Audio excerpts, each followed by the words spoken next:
तो अपन हो भी नहीं सकते। हम कोशिश करें, अब नहीं तो फिर नहीं तो फिर कभी न कभी ऐसी स्थिति होकर के ही रहेगी।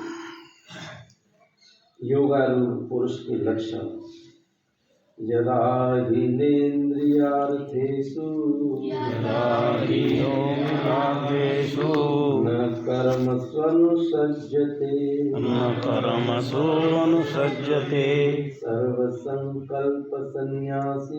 सर्वसंकल्पसन्न्यासी योगारूढ़ तदोच्यते। जिस काल में न तो इंद्रियों के भोगों में, और काफी पूरा जीवन आप लड़ते रहोगे, दिन रात युद्ध चलता है, बाहर दुश्मनों की आवश्यकता ही नहीं है, फुर्सत ही नहीं मिलेगी कि आपका कोई दुश्मन बाहर है। इन इंद्रियों की दौड़ को देखिए, किस किस कामना को ये कर रहे हैं, उनसे आपका रोजाना का सुबह से लेकर शाम तक संघर्ष।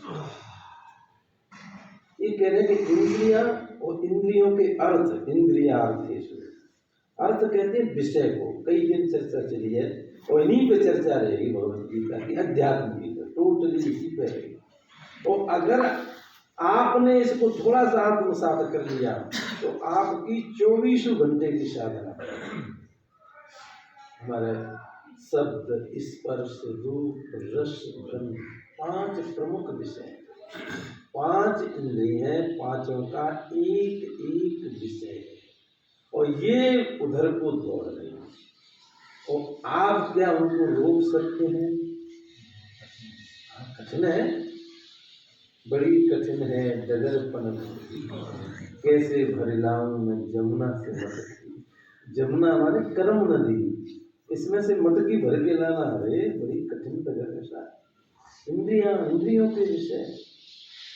तरुण के मातंग घटा तरंग राम बुद्धि मई तीन शूरा। राम जी का और वशिष्ठ जी का संवाद है योग वासिष्ठ में। राम जी कह रहे हैं, गुरुदेव मुझे ऐसा लग रहा है तरंत मातंग, मातंग कहते हैं हाथियों को, और ऐसे हाथी जो मदमस्त हाथी हैं, उनकी बहुत बड़ी सेना आ रही है, और तुम मुझे किसी वीर को आगे से कर दो, तुम सेना के उस हाथी समेत सेना को तितर बितर कर देगा, भगा देगा। लेकिन फिर भी वो शूरवीर नहीं। तरंत मातंग घटा तरंग है, हाथियों की घटाएं सी उमड़ रही हैं। राम बुद्धि, राम रूपी समुद्र में मई तेन सूरा, वो सूरवीर नहीं है। तो मन इंद्रियाम्बोध है, यहाँ मन और इंद्रियों का समुद्र है, अब उसमें से पार हो जाए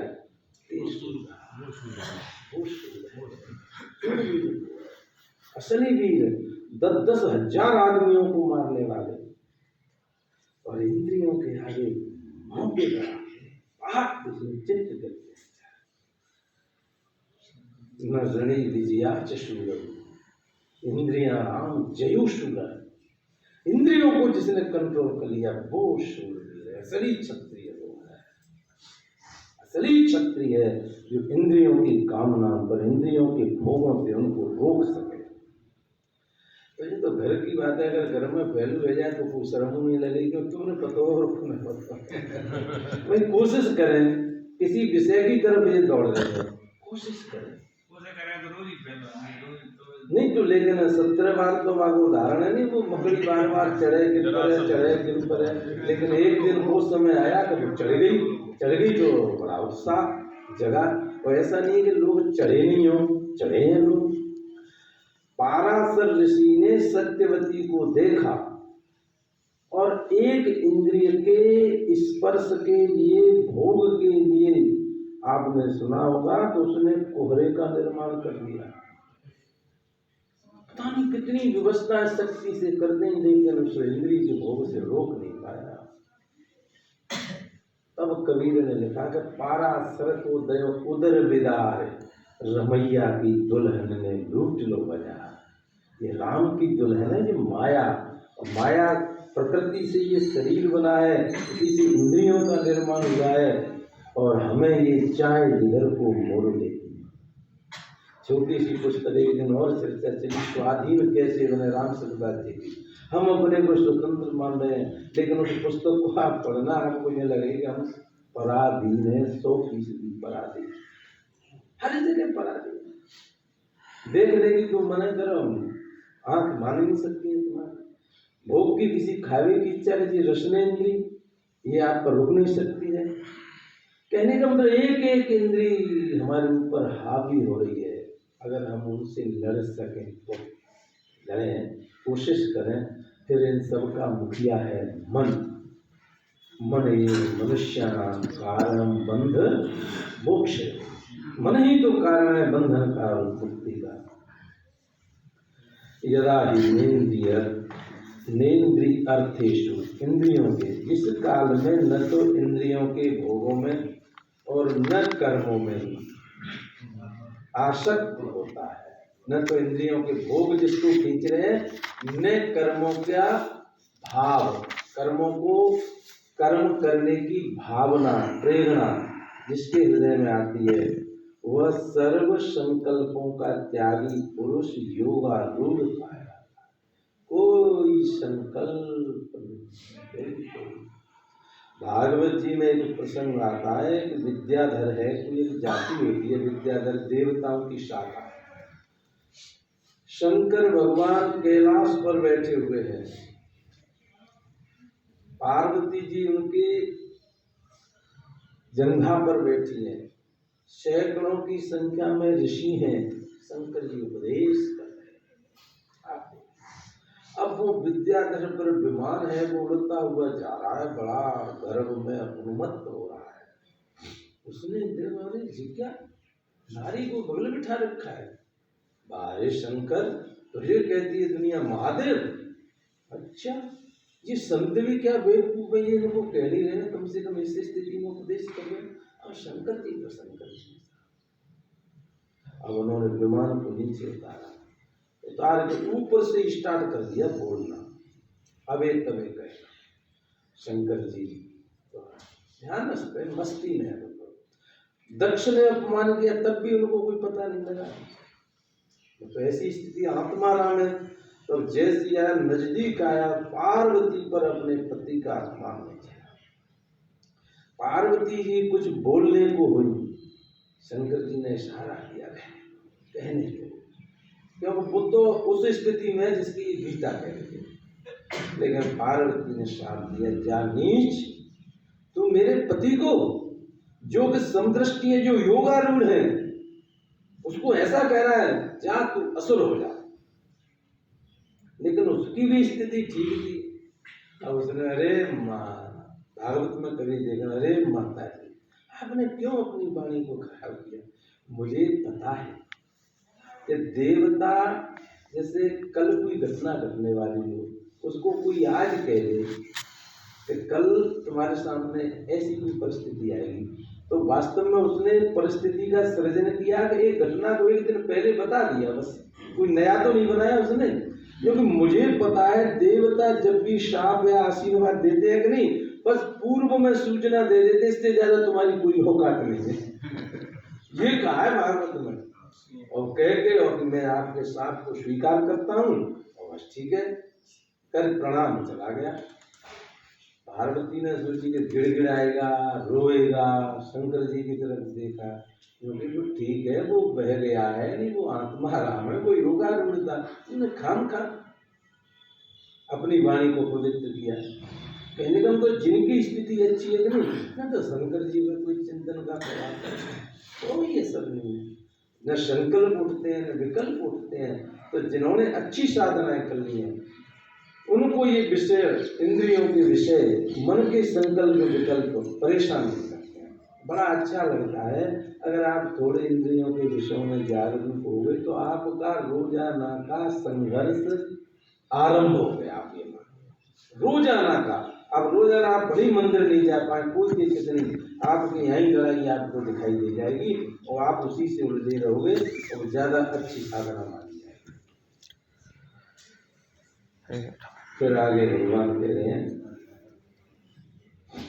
मनुष्य को योगारूढ़ अवस्था प्राप्त करने के लिए उत्साहित करना और कर्तव्य करना। भाई हमें योगारूढ़ होना है, हम ऐसे बन जाएं जैसे भगवत गीता कह रही है, योगारूढ़।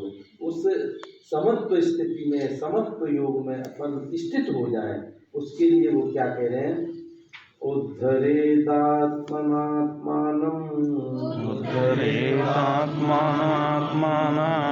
नात्मानम् अवसादयेत्